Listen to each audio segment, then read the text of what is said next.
Nepal cricket team के आने वाले हेड कोच को लेके कुछ इंटरेस्टिंग नाम जो है वो बाहर निकल के आ रहे हैं कि बहुत सारे इंटरेस्टिंग हेड कोच जो है इस बार नेपाल क्रिकेट मेन टीम को लीड करने के लिए तैयार है। मतलब आप कह सकते हो अभी तक कोच की अनाउंसमेंट हो जानी चाहिए थी जो कि नहीं हुई है।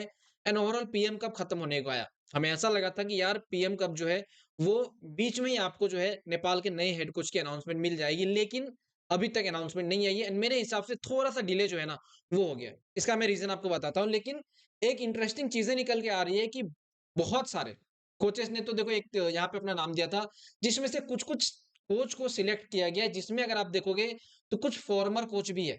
मतलब आप कह सकते हो कि यार फॉर्मर कोच जिसने ऑलरेडी पहले नेपाल क्रिकेट टीम को कोचिंग किया हुआ है, वो कोच। एंड कहीं न कहीं अगर आप मेरे से पूछो तो नए-नए कोच हैं। फॉर्मर कोच के मैं नाम यहाँ पे आपको पूरे तरीके से रिवील नहीं करूँगा, मेबी मैं रॉन्ग भी हो सकता हूँ, लेकिन जो इंटरनल न्यूज़ निकल के आ रही है ना, वो कहीं न कहीं कह रही है कि भाई 3 कोचेस जो है, उनको यहाँ पे चुना गया है, जो पहले भी नेपाल के लिए कोचिंग कर चुके हैं। अब वो 3 कोचेस कौन हैं, उसका नाम आप कमेंट सेक्शन में लिख लिख दो, लेकिन उसमें से एक कोच का नाम जो है मैं बता सकता हूँ। उबुडू दसनानायके साहब जो है, उसने फिर से नेपाल क्रिकेट टीम की हेड कोच की पोजीशन के लिए यहाँ पे जो फॉर्म है, वो फिल अप किया था एंड जो वैकेंसी थी, उसमें अपना नाम दिया था। एंड ओवरऑल कैन बोर्ड ने उबुडू दसनानायके साहब को भी जो है सिलेक्ट किया उस लिस्ट में।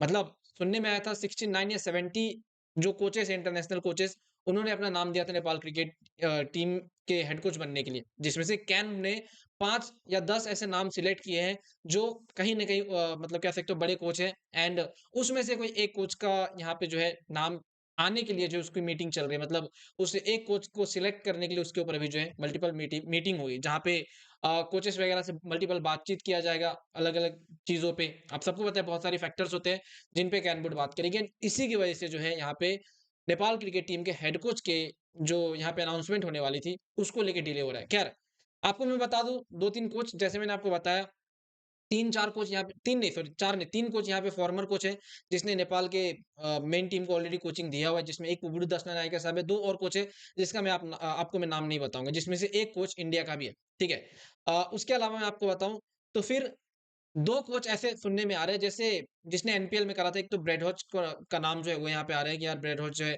वो आपको यहाँ पे हो सकता है, मे बी पॉसिबिलिटी है कोचिंग करते हुए दिखे। और एक जो चंद्रपॉल थे जिसको लेके मैंने आपको बताया था, वो कहीं न कहीं एक नाम जो है निकल के आ रहा है। तो कह सकते हो कुछ-कुछ ऐसे नाम हैं जो मैंने आपके सामने लिए, जो मुझे इंटरनली सोर्स से पता चला है। ये कुछ-कुछ नाम है जो कैन बोर्ड ने यहाँ पे सिलेक्ट किए हैं टॉप 10 में। एंड उसमें से और 5 कोचेज़ का नाम अभी तक बताया नहीं गया है कि कौन से 5 कोच हैं। हालाँकि वो 5 कोच मेरे हिसाब से कुछ नए कोच हैं एंड उसमें से मतलब सारे ही कोच अगर आप कहो तो फॉर्मर कोच हैं। तो कहीं न कहीं कैन बोर्ड यहाँ पे बहुत ज़्यादा अभी कन्फ्यूज़न में है कि किसको हम जो है वो कोच की पोज़ीशन के लिए रखें। फॉर्मर कोच को आप रखोगे या फिर आप न्यू न्यू कोच को रखोगे। देखो, यहाँ पे ना एक फैक्टर निकल के आता है। फॉर्मर कोच को अगर आप रखोगे तो फिर वहाँ पे वही वाली बात आ जाती है कि पहले नेपाल क्रिकेट टीम की परफॉर्मेंस जैसी थी, आपको फिर आगे आने वाले टाइम में भी वैसी दिखने को मिल जाए। हालाँकि एक एडवांटेज ये है कि प्लेयर्स जल्दी जेल अप हो जाएँगे, जो फॉर्मर कोच था उनके साथ में। एंड वो कह सकते हो भाई कम्युनिकेशन का प्रॉब्लम है, बहुत सारी चीज़ों की प्रॉब्लम नहीं होगी क्योंकि फॉर्मर कोच है। प्लेयर्स को पता होगा कि उनके काम करने का तरीका कैसा है, तो जेल अप जो है प्लेयर्स जल्दी हो जाएँगे। लेकिन क्या नया जो फॉर्मर कोच मतलब कह सकते हो जो पहले नेपाल के लिए कोचिंग कर चुका है, क्या वो यहाँ पे नेपाल क्रिकेट टीम की इस वाली दुविधा जो सीडब्ल्यूसी लीग 2 है, उसमें से पार मतलब लगा पाएगी? क्योंकि अगर आप देखो तो बहुत ज़्यादा अ, अनरियल कंडीशन में हम मतलब हमने कभी सोचा नहीं था कि यार नेपाल क्रिकेट टीम ऐसी पोज़ीशन पे आएगी, जहाँ पे हमारे लिए अब हर एक मैच जीतना बहुत ज़्यादा इम्पोर्टेंट हो जाएगा। तो कहीं न कहीं कह सकते हो वो वाला फैक्टर आता है फॉर्मर कोच में। नए कोच में ये वाला फैक्टर आता है कि यार ठीक है, अगर नया कोच आता है तो नई प्लानिंग होगी, बहुत सारी चीज़ें नई होगी। लेकिन क्या प्लेयर्स उन नई चीज़ों को एडॉप्ट कर पाएँगे? क्योंकि अगर आप प्लेयर्स को देखो तो नई चीज़ों को एडॉप्ट करने में लगभग-लगभग 6 महीने, साल भर लग जाता है, अगर आप देखो तो। तो कहीं न कहीं कह सकते हो कन्फ्यूज़न दोनों ही तरफ है एंड कैन बोर्ड मेरे हिसाब से लगता है इसी चीज़ को लेके यहाँ पे मल्टीपल्स मीटिंग कर रही है, जिसकी वजह से अभी कोचेज़ की अनाउंसमेंट जो है वो नहीं आ रही। लेकिन इंटरेस्टिंग बात ये है कि कुछ बड़े नाम यहाँ पे है एंड हो सकता है आपको ये अनाउंसमेंट जल्दी मिल जाए। मेरे हिसाब से कोच की अनाउंसमेंट अगर जल्दी मिल जाती है हमें 1 तारीख से पहले, तो नेपाल क्रिकेट की मेन टीम के लिए बहुत ज़्यादा फ़ायदेमंद होगा। हालाँकि कोच अभी तक आ जाना चाहिए था ताकि पीएम कप में प्लेयर्स की परफॉर्मेंस देख के वो जो है आगे टीम बना सके आने वाले इंटरनेशनल मैचेज़ की। लेकिन कह सकते हो वो हुआ नहीं। अगले महीने इंटरनेशनल मैचेस भी है हांगकांग में, जहाँ पे कतार, कुवैत मेरे हिसाब से खेलेगी। तो मेरे हिसाब से लगता है वहाँ पे अब नेपाल की मेन टीम जाएगी या बी टीम जाएगी, उसको लेके भी जो है हम बात करेंगे। लेकिन फिलहाल अभी इतना पता चल रहा है कि कोचेस की अनाउंसमेंट बहुत जल्दी होगी।